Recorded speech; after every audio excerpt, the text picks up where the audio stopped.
What's up, y'all? This is I take a 2002 Nissan Quest 125 alternator and convert it to run on a hardbody.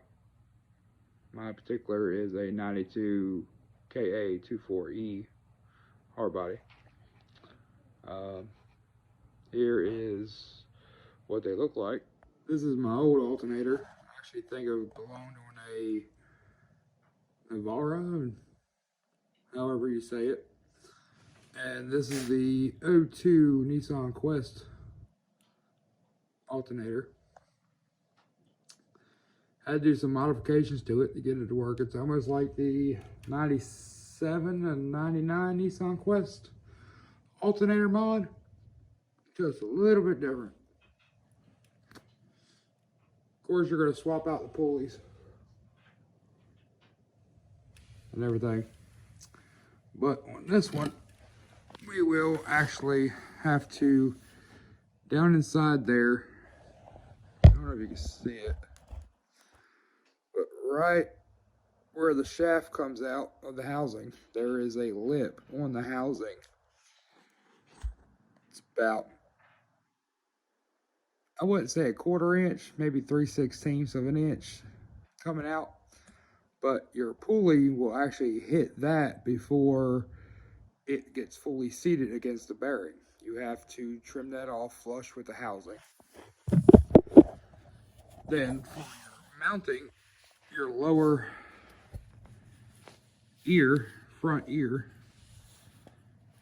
you have to trim off about 3/16 of an inch right there with the mold line.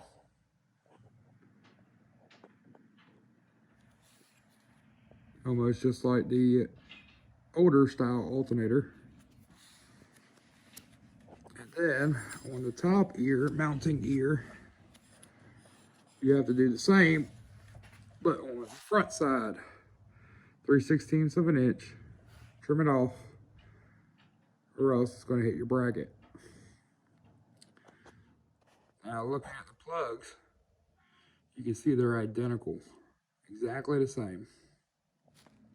The only difference is going to be is the plug is going to be at the bottom of the alternator. My harness does fit and reach the alternator plug, but I'm also bagged and had to move my harness, but my harness does reach it. So you might have to move your harness a little bit to get it to reach, but it does fit, it does plug in. The bolt for the charging wire, positive cable, is in a different spot. It is close to the frame. So you need to pay close attention. With a 15-375 belt, I'm probably 2 inches off the frame. Should give me plenty of adjustment. It sits right in the middle of the tensioner. I do have to take out the upper bolt, slide it all the way in against the motor, get the belt on, then put the bolt back in.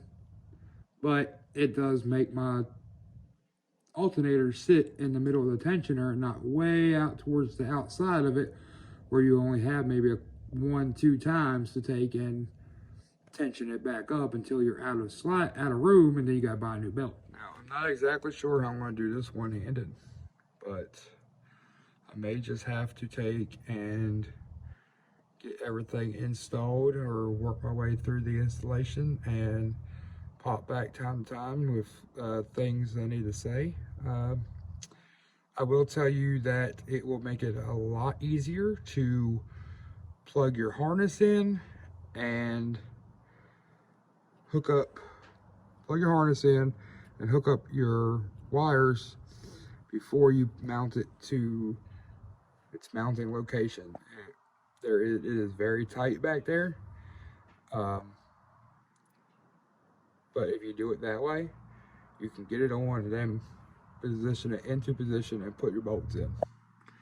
I'll be right back with anything else I may need to say. Okay, so got everything hooked up. Okay. Making a video, buddy. Penny?